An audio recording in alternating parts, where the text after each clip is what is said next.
Thank you so much for watching us here on Lingua Musica. We're going to be talking about great concerts coming up next, but first, give it up for Grammar School.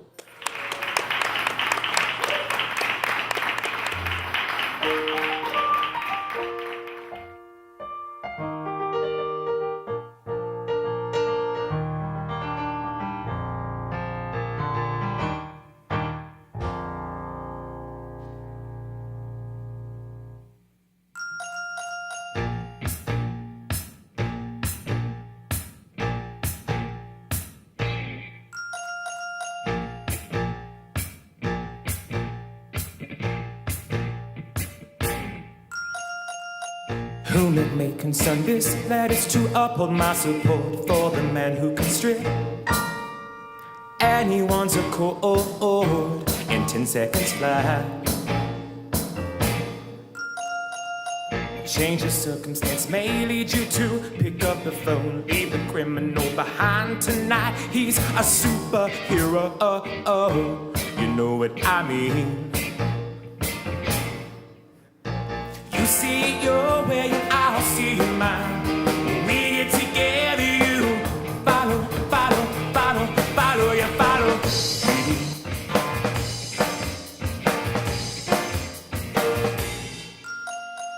No need to chat, just stand back and let the man begin. Spin, spin, scratch, snap, and bend your in, just like that.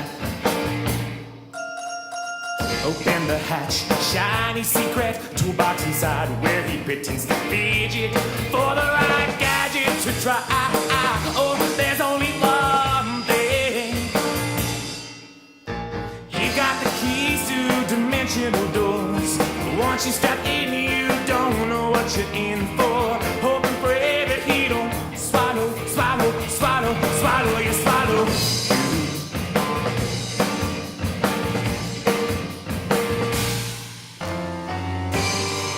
You know, when it snows, he gets lonely, cause the chance to prove won't come around. Yeah, yeah, did you know that I got lost? Steps and candy was my remedy for the night.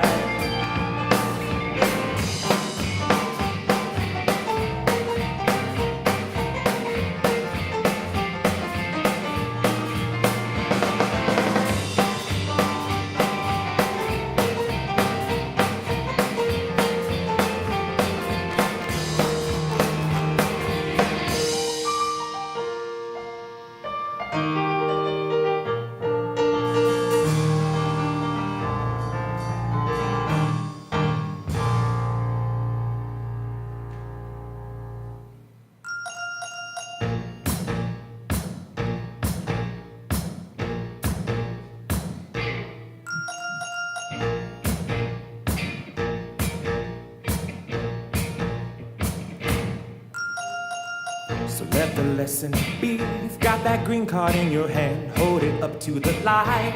And if you look at it just right, you will appear.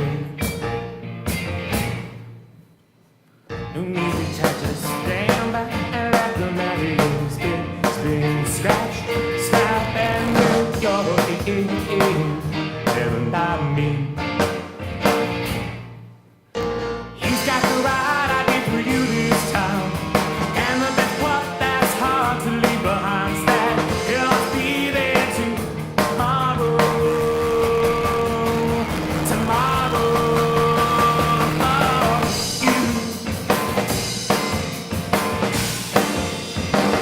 Dad! Thanks. Many thanks to Asheville Trio.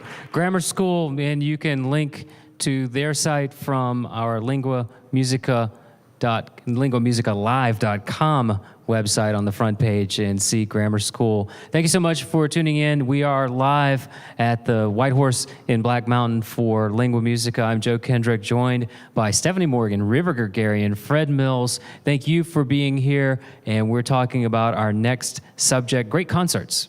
We're talking about what makes that concert experience so essential for music lovers. Why do people keep coming out and going to see concerts? Some of those great memories that you have, perhaps some of the great concerts that you really, really wished you had seen, some of the shows that were complete disasters. We're talking about all of those many, many aspects tonight.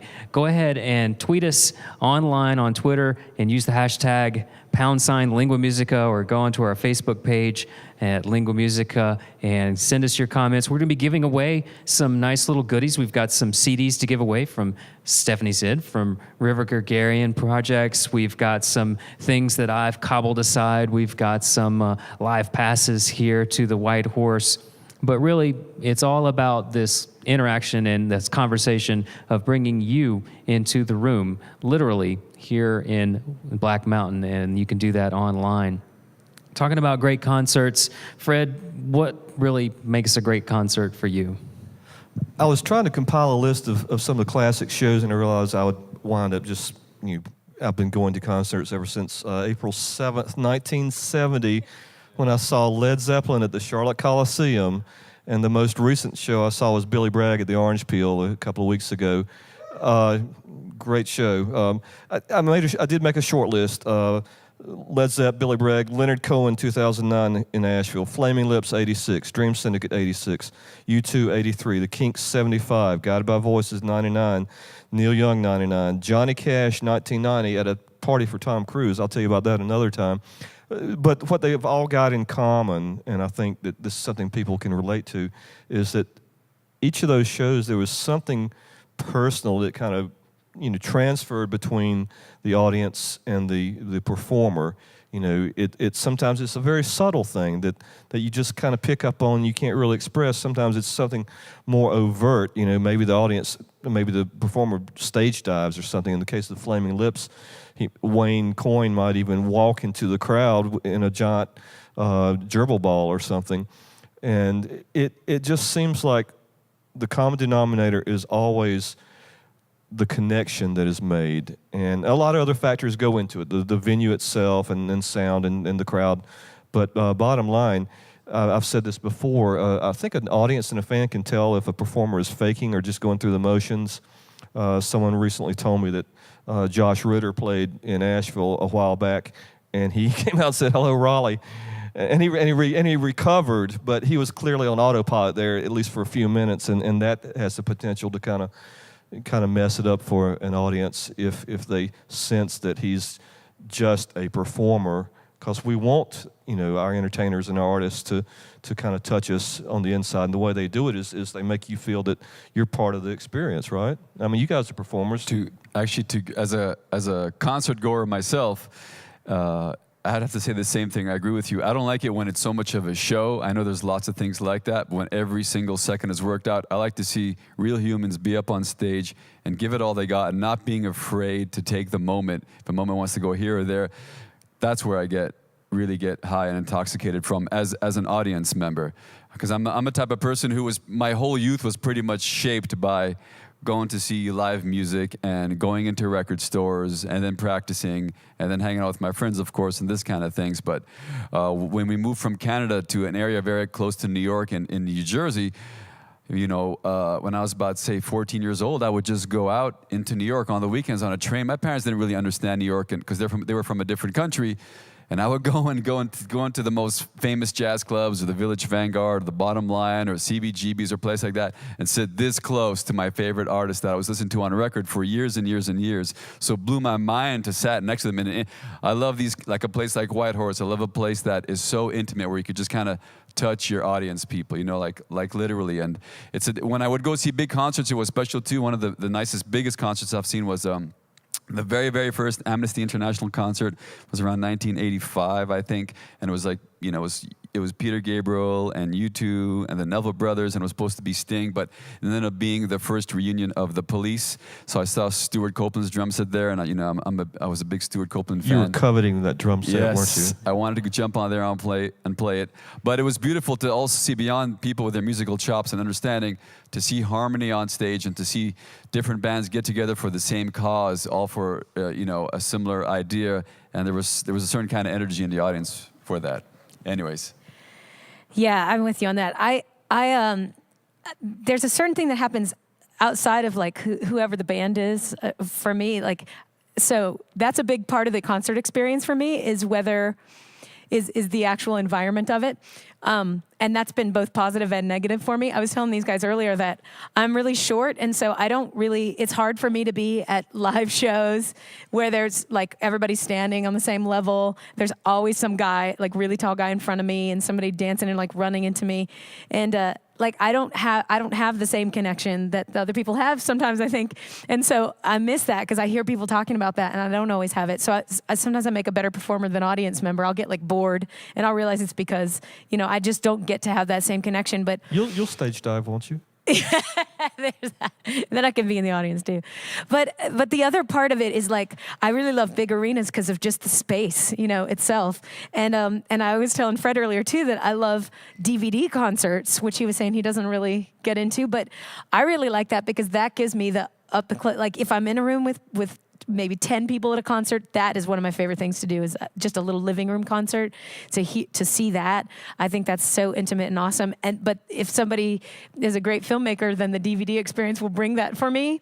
One of my favorite concerts was Bjork at the Royal Opera Hall in London, and it was done with this orchestra and everything, and they had the sound worked out, and it was just such an intimate thing the way they were able to capture it on the film that I can watch that all day, and then I just watch it in my living room, and I love it. And then I went to see her live, and some person was throwing popcorn because they thought that'd be fun, and all this other stuff happened, and I got so distracted that I didn't have as much fun as I did just watching the DVD. So weird stuff like that can happen too for me. But I'm with you, River, on the greatest part of it for me is just like a person totally going for it and you being able to see all the weird imperfections about that person too, and go, oh, weird. They're just like a regular human being. And so am I. And this person's just kind of doing their best right here. And it's just such a communication. I love it. But really, music is always best live in my book. I think is really in its most pure form. I mean, yeah, records are great. And I couldn't live without all the recorded music that I've come to accumulate over these years, which is a lot. It's just not nearly as much as I could have, but it's a lot. But going and seeing it live, you get everything, and even with a few clams, from the guitar player or whatever, it's all the audience, it's the whole experience. I think about half the fun is just the audience itself and people watching and being in that moment. That's funny. I was thinking when I saw Two Bob Crew at the Orange Peel earlier this year, and then again at Belcher out in the street. And, I was looking out and these expressions of just pure joy on the faces of the people. I mean, Two Bob is a band that really makes that connection. And anybody that has never seen them, I urge them to go see them fast. But it just seemed like a wave was spreading. I remember I was looking up Battery Avenue in Asheville and seeing this wave of people just bouncing up and down. And that's something you can't get, from sitting at home listening to a record. And you're part of that, and you're in the moment. Even if I was kind of in observer mode at that point, but I was feeling that excitement that was just coming off the audience and everything. We're getting one comment that's pretty relevant to what we're saying on our Twitter feed at # Lingua Musica, and talking about liking artists like David Lamott who use a mix of music and conversation with the audience. Now, there's a lot of that goes on, and on the flip side of that, you can also find out very quickly at a live performance that your hero isn't quite just such an honorable person, perhaps. There's a lot of times when you can find out that this person's kind of a jerk. But it's kind of neat. I mean, I think just if you're getting something real, then that's great. I mean, David Lamott is a great storyteller, so I get why somebody would want to feel, I remember going to one of his concerts ages ago and feeling that, whoa, you can, like, it was like we were all brothers and sisters in that room, and that is, I think, what we're all going for is this big, we want to feel like we're part of a big family, whether it's us, me and the band, or whether it's me and the band and like 80,000 people in an arena. That just feels great when you're all singing together, or that's what you go for, is to like get drunk on that whole feeling. It's that common experience which is entirely necessary, I think.